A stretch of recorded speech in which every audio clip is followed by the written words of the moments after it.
All things considered, today was an otherwise excellent day in the life of one Addison H. Cooke. Summer was displaying its usual symptoms. Immaculate blue sky, trace of freshly mown grass in the breeze, general feeling that all was well with the world, etc. There was a growing restlessness among the students of Public School 141, like inmates finally up for parole. Not only was June's thermostat set to perfection, but it was the last day of school, and a Friday to boot. Any way you cut it, Addison knew this was not a day to be spent in detention. And yet, here he was. He, Addison Cooke.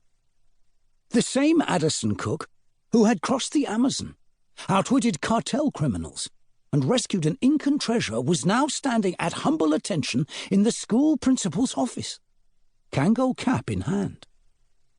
"Touching on this business of skipping class," he began, "this is all just a simple misunderstanding." "How?" asked the principal. "I misunderstood that you would find out." The principal leaned his elbows on the giant oak desk. He was scarcely tall enough to see over his own name plaque. Principal Ronald W. Stern. But what he lacked in stature, he made up for in eyebrows. "You mind telling me why you were skipping gym class?" "Not at all. I'd be happy to." "Well, I was reading a book. That's the true story. I mean, the book was fiction, but the fact that I was reading the book is true." Addison bit his lip. It was not his best opening salvo. He clarified. "The fact that I was reading fiction is not fiction. Reading a book is no excuse for missing out on your education." Addison sighed. He had only himself to blame. After escaping Incan death traps in the jungles of Peru, he had a hard time convincing himself that 7th grade gym class was of any real consequence.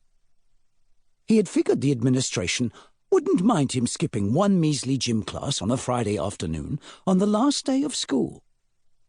He had figured wrong. Addison tried a different tack. The key to any hostage negotiation was simply to keep the kidnappers talking. When Gertrude Stein studied at Harvard, she turned in a final exam paper to her philosophy professor.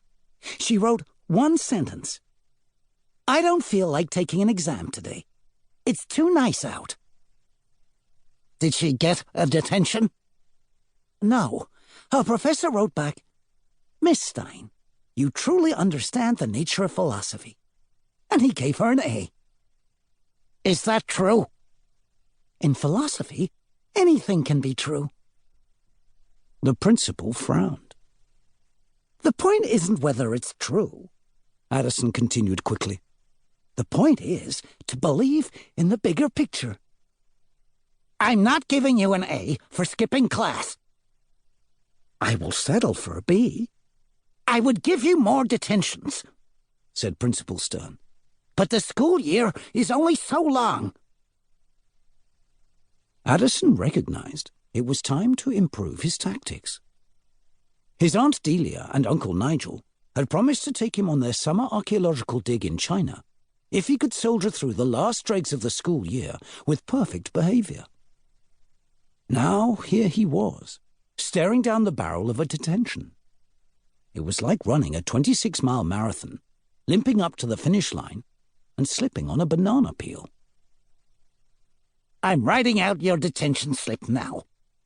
You know the drill. The pink copy is for your aunt or uncle's signature. Addison realized things were getting way out of hand. He made a T with his hands, signaling a time-out. He realized, as he did it, that this proved he actually had learned something in gym class. Time out? Asked Principal Stern, confused. No student had ever called a time-out on him before. Yes, I'll take off my student hat, and you take off your principal hat. and we'll just talk to each other like two human beings. Okay?" Principal Stern slowly nodded, not sure where any of this was going.